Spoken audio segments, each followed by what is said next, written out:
Facebook अकाउन्टलाई delete अथवा डिएक्टिभेसन कसरी गर्ने साथीहरु आजको यस भिडियोमा म तपाईहरुलाई फेसबुक अकाउन्ट डिलिट गर्ने तरिकाको बारेमा सिकाउन गएको छु। फेसबुकमा अहिले नयाँ अपडेट आए सँगसँगै फेसबुकले डिलिट गर्ने सेटिङलाई पनि अदलबदल गरेको छ। धेरै भित्र खोज्नु पर्ने हुन्छ हैन। सो आज म तपाईलाई इजिली डिलिट गर्ने तरिका सिकाउन गएको छु। साथीहरु एट फर्स्ट तपाईले आफ्नो फेसबुकको ड्याशबोर्डमा आउनु होला हैन। ड्याशबोर्डमा आइसकेपछि यहाँ माथिपट्टि देख्न सक्नुहुन्छ यो कुनामा 3 धर्का रहेको छन्। यो 3 धर्कामा चाहिँ नि क्लिक गर्नुस्। त्यसपछि अलिकति स्क्रल गर्नु होला। यहाँनिर देख्न सक्नुहुन्छ सेटिङ एन्ड प्राइभेसीमा क्लिक गर्नुस् अनि त्यसपछि यहाँ माथि टपमा देख्न सक्नुहुन्छ यहाँनिर सेटिङ रहेको छ। यो सेटिङ्समा क्लिक गर्नुस्।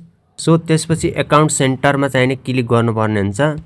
यसमा आइसकेपछि साथीहरु तपाईले यहाँ तल देख्न सक्नुहुन्छ म्यानेज अकाउन्ट भनेको छ। यहाँनिर म्यानेज अकाउन्टमा चाहिँ नि क्लिक गर्नुहोस्। फेरि तपाईले यस्तो खालको इन्टरफेस देखाउँछ र तपाईले यहाँ म्यानेजमा चाहिँ नि क्लिक गर्नुहोस्।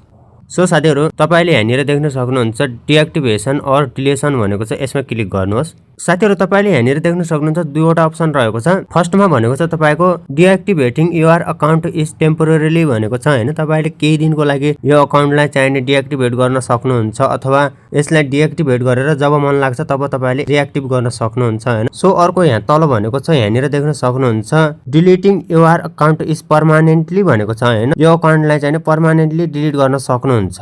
म चाहिँ यो अकाउन्टलाई पर्मानेन्टली डिलिट गर्न चाहन्छु हैन। मैले सेकेन्ड नम्बरलाई चुज गरे अनि त्यसपछि कन्टिन्यू गर्दिए। सो तपाईले यहाँ केही कुराहरु सोध्छ तपाई यो अकाउन्टलाई चाहिँ किन डिलिट गर्दै हुनुहुन्छ, किन डिएक्टिभेट गर्दै हुनुहुन्छ भनेर हैन। तपाईले दिए पनि भयो नदिए पनि भयो फेरि कन्टिन्यू गर्दिनु होला। त्यसपछि अलिकति स्क्रल गर्नुस्। यहाँ डाउनमा आउनु होला। डाउनमा आइसकेपछि फेरि कन्टिन्यू गर्दिनु होला। सो साथीहरु अब यसलाई डिलिट गर्नको लागि तपाईको फेसबुकको पासवर्ड माग्छ हैन। मैले यहाँ पासवर्ड दिइसके। पासवर्ड दिएर फेरि कन्टिन्यू गर्दिनु होला। देख्न सक्नुहुन्छ मेरो यहाँनिर 30 दिनसम्म मैले यो अकाउन्टलाई चाहिँ क्यान्सल गर्यो भने क्यान्सल हुन्छ, फेरि रिएक्टिभेट गर्न सक्छु।